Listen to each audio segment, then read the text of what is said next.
With the most expensive ticket to Super Bowl 50 being upwards of $25,000 and obviously tens of thousands of affluent spenders attending, hosting the Super Bowl would seem to be an economic no-brainer for the host city.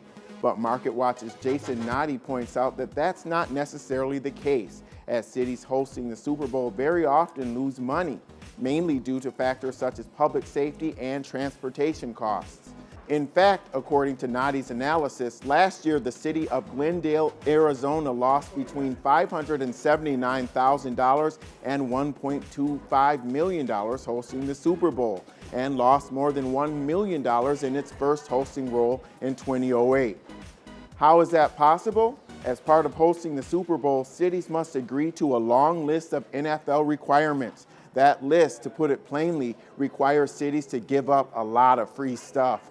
For example, Minneapolis and the state of Minnesota put $500 million toward the more than $1 billion cost of U.S. Bank Stadium for the Vikings and landed the 2018 Super Bowl. But the list of 153 pages of demands from the NFL requires police escorts for team owners, 35,000 free parking spaces, sales tax rebates, residential suites at no cost in high-end hotels, and free billboards, among other things. And in New Jersey, the New Jersey Chamber of Commerce did a study a few months after the Super Bowl where more than half of business owners said they didn't want the Super Bowl to be ever hosted in New Jersey again.